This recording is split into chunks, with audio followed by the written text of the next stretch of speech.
Actually में होता क्या है कि इस केमिस्ट्री में और इस चैप्टर में जो हम लोग जो कैलकुलेशन जो करेंगे, वह जो है सो कुछ ऐसे कॉन्सेप्ट का कैलकुलेशन करेंगे जो कि पूरे throughout the chemistry, either 11th, either 12th, either NEET JEE, सभी में इसका इम्पोर्टेंस होगा। तो चलिए आज इसको हम लोग जो है सो इसका क्लासिफिकेशन करके हम लोग देखते हैं कि एक्चुअली में यह जो मोल कॉन्सेप्ट या फिर some basic concept of chemistry जो है, ये कितना टफ बन जाता है और ये टफ बनने का कारण क्या होता है, ठीक है ना। तो ये टफ बनने का कारण इसका जब आपको पता चल जाएगा तो ये चैप्टर जो है सो बहुत ही आसान हो जाएगा और बहुत ही इजी वे में इस चैप्टर को आप समझ सकते हैं। तो सबसे पहले इसका जो बेसिक कॉन्सेप्ट है, तो बेसिक कॉन्सेप्ट के पहले जो है हम लोग इसका क्या करेंगे कि इसका क्लासिफिकेशन देखेंगे और कैसे कैसे इस चैप्टर पर हमें स्टडी करना है, इसको हम लोग एनालिसिस करेंगे। और जब इसको एनालिसिस करेंगे तो उस टॉपिक के अकॉर्डिंग फिर हम लोग पढ़ेंगे और तब जाके ये हमारा जो सब बेसिक कॉन्सेप्ट जो फर्स्ट चैप्टर 11 का है, इसको जो है हम इजी वे में समझ सकते हैं। तो चलिए सबसे पहले जो है इसको क्लासिफिकेशन में इसको हमने 2 पार्ट में डिवाइड करते हैं। जो सम बेसिक कॉन्सेप्ट है, इस सम बेसिक कॉन्सेप्ट को जो है हम क्लासिफिकेशन जो करते हैं 2 पार्ट में। तो यहां से लिखेंगे पार्ट ए, ठीक है, पार्ट ए, और सेकेंड जो है लिखेंगे पार्ट बी। क्लियर है। सेकेंड जो लिखेंगे वह जैसो क्या होगा पार्ट बी। इसको जो है हमने पार्ट ए और पार्ट बी में जो डिवाइड किए हैं, इससे हमको बेनिफिट क्या मिलेगा, तो ये चैप्टर को क्लासिफिकेशन कर लेंगे और तब जो है सो आसान हो जाएगा ये चैप्टर। तो देखिए पार्ट ए में जो हम लोग को जो टॉपिक जो पढ़ना है, इस टॉपिक को देख लीजिए पहले कि कौन कौन सा टॉपिक हम लोग को पढ़ना है। तो यहां से लिखेंगे बेसिक कॉन्सेप्ट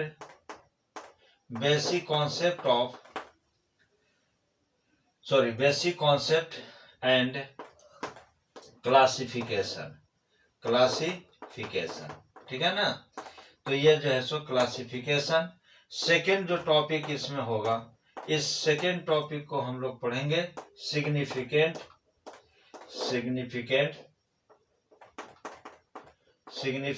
फिगर, ठीक है, figures.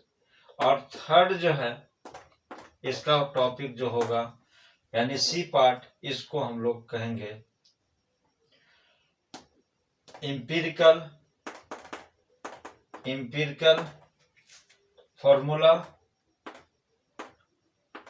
Formula and molecular formula, ठीक है। और इसके बाद फोर्थ पार्ट जो है इसमें, फोर्थ में लिखेंगे laws of chemical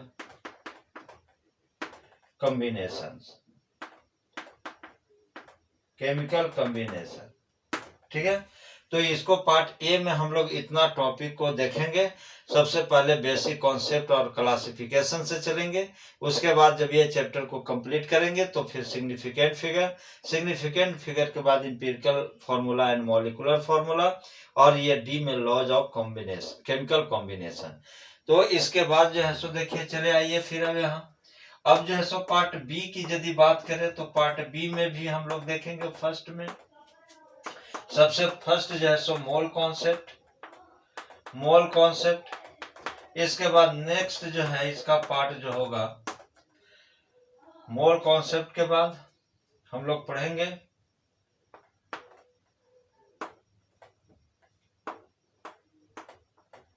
chemical calculation या केमिकल, ऐसे लिखेंगे कैलकुलेशन ऑफ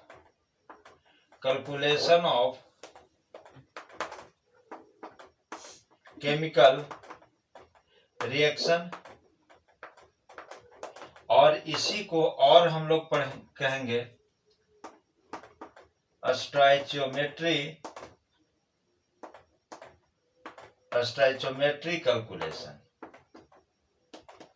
कैलकुलेशन। इसी का नेक्स्ट पार्ट जो सी में हम लोग देखेंगे लिमिटिंग रिएजेंट, लिमिटिंग रिएजेंट, और इसी को जो है सो हम लोग कहते हैं लिमिटिंग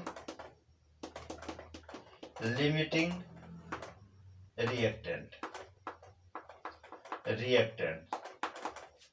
नेक्स्ट जो है हम लोग डी पार्ट इसका देखेंगे।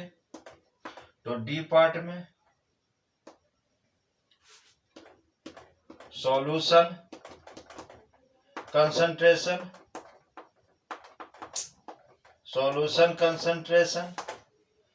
ई पार्ट देखेंगे इसका, इसमें क्या होगा, इक्विवेलेंट कॉन्सेप्ट, और इसी को जो है सो कहेंगे concept of equivalence. Next F में atomic weight. Next density and vapour density,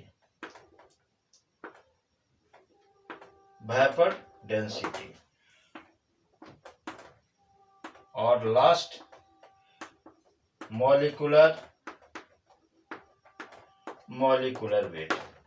तो देखिए यहाँ से जो है यह जो है सो क्लासिफिकेशन है। पार्ट ए में हम लोग basic concept and classification, B में सिग्निफिकेंट फिगर, सी में एम्पिरिकल फार्मूला या एंड मॉलिक्यूलर फार्मूला, डी में हम लोग पढ़ेंगे लॉज ऑफ केमिकल कॉम्बिनेशन।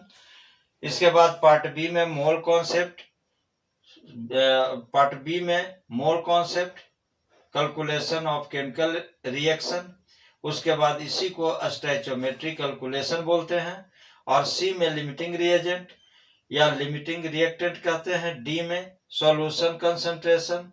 इसके बाद जो है ई में इक्विवेलेंट कॉन्सेप्ट या कॉन्सेप्ट ऑफ इक्विवेलेंस। उसके बाद जो है कॉन्सेप्ट ऑफ इक्विवेलेंट क्या लिखेंगे, इक्विवेलेंट।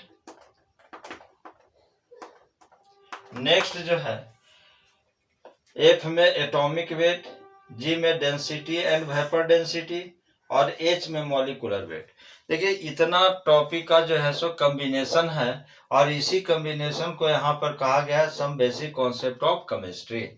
अब एक्चुअली में जो है यह जो टॉपिक क्यों हार्ड हो जाता है, तो देखिए यहाँ से थोड़ा सा आप देख सकते हैं कि इसमें कुछ ऐसे टॉपिक है जो कि आपको 12th में भी पढ़ना है। जैसे चले आइए देखिए, आपको जो है सो सॉल्यूशन कंसंट्रेशन 11th में भी कुछ पढ़ना है, कुछ 12th में भी पढ़ना है, ठीक है ना। उसके बाद ये सब एटॉमिक वेट, मॉलिक्यूलर वेट, वहां भी इसका एप्लीकेशन आएगा। उसके बाद जो है सो मोल कॉन्सेप्ट हर जगह पर जो है सो इसका कॉन्सेप्ट आएगा। अब इसमें कॉन्सेप्ट इक्विवेलेंट कॉन्सेप्ट की यदि बात करें तो यह जो इक्विवेलेंट कॉन्सेप्ट आपको थोड़ा सा इसका कॉन्सेप्ट 12th में भी आएगा और इसका थोड़ा सा कॉन्सेप्ट 11th में भी आएगा। तो इसमें सबसे इम्पोर्टेंट जो है जिससे और जो टफ बनता है वह आपको जो है सो क्या होगा, मोल कॉन्सेप्ट होगा बेटा। उसके बाद जो है सो आपको स्टोइचियोमेट्री कैलकुलेशन, और उसके बाद जो है सो लिमिटिंग रिएजेंट। इतना जो टॉपिक, जो 3 टॉपिक है, उसके बाद जो है ये 3 टॉपिक काफी कॉम्प्लेक्स है, और इसी में ज्यादातर स्टूडेंट जो है सो ज्यादातर स्टूडेंट को प्रॉब्लम होता है। तो देखिए ये एक्चुअली में है क्या कि ये जो A B and C part जो है इसमें कोई थ्योरी ही नहीं है, केवल सभी का सभी जो है सो मात्र एक लाइन का कॉन्सेप्ट मिलेगा और उसी पर एक लाइन का जो है सो प्रॉब्लम मिलेगा। तो इस वजह से जो है सो ये जो टॉपिक जो है वह प्रॉब्लम क्रिएट करता है और थोड़ा सा हार्ड बन जाता है। अब देखिए कि इसमें क्वेश्चन भी इसी से पूछता है, मोल कॉन्सेप्ट से, या फिर जो है सो आपको स्टैचोमेट्रिक कैलकुलेशन से और लिमिटिंग रिएजेंट से। उसके बाद आपको क्वेश्चन पूछेगा सॉल्यूशन कंसंट्रेशन से, उसके बाद जो है सो इक्विवेलेंट कॉन्सेप्ट से। अब एटॉमिक वेट, डेंसिटी और मॉलिक्यूलर वेट, ये तो हर जगह इसका एप्लीकेशन आएगा पूरे फिजिकल केमिस्ट्री में, इवन ऑर्गेनिक केमिस्ट्री में भी, इनऑर्गेनिक केमिस्ट्री में भी इसका atomic weight, molecular weight, density and vapour density का कॉन्सेप्ट आएगा। इसके बाद जो है सो पार्ट ए में चले आइए। तो पार्ट ए में देखिए आपका सबसे इंपॉर्टेंट चीज यहाँ से जो है सो ये सी जो है empirical formula and molecular formula, और डी जो है सो लॉज ऑफ केमिकल कॉम्बिनेशन। ये दो पार्ट जो है आपका इंपॉर्टेंट है पार्ट ए में। और ये 3 पार्ट जो है, और ये जो है सो आप 4 पार्ट भी मान लीजिए इसको, ये जो है सो आपको क्या है, ये टॉपिक जो है सो आपका इंपॉर्टेंट है। क्वेश्चन जो बनता है बस इसी 4 ये और 2 यहाँ, यानी 6 पार्ट से क्वेश्चन बनता है, चाहे आइदर वो कंपटीशन हो, चाहे नीट हो, चाहे जेई हो, फिर 11 12 में ये सबसे क्वेश्चन बनता है। बाकी जो है सो ये सब चीज जो है ये आपको केवल वह जो है सो कॉन्सेप्ट बनाने के लिए इसका यूज होता है। और बाकी जैसे सिग्निफिकेंट फिगर, तो सिग्निफिकेंट फिगर आप फिजिक्स में भी पढ़ते हैं, और बेसिक कॉन्सेप्ट और क्लासिफिकेशन तो ये कोई खास नहीं है। तो इस तरह से जो है सो इस टॉपिक को जो है सो हम लोग 1 बाय 1 करके पढ़ेंगे, तब जाके यह जो है सो some basic concept of chemistry पर आपका पकड़ बनेगा, अदरवाइज पकड़ नहीं बनेगा। एक्चुअली में होता क्या है स्टूडेंट के साथ या टीचर करते क्या है कि डायरेक्ट जो है सो मोल कॉन्सेप्ट से शुरू कर देते हैं, और मोल कॉन्सेप्ट और केमिकल कैलकुलेशन, ये स्टैचोमेट्री और लिमिटिंग रिएजेंट, यहाँ पर जैसे जब टीचर इसको स्टार्ट करते हैं तो बच्चे जो है सो प्रॉब्लम होना शुरू होता है बच्चों को, क्योंकि कॉन्सेप्ट इसमें नहीं बनता है। तो हम लोग जो है सो करेंगे क्या कि नेक्स्ट जो वीडियो लेक्चर आएगा उसमें जो है सो हम लोग 1 बाय 1 से करते जो है सो चले जाएंगे।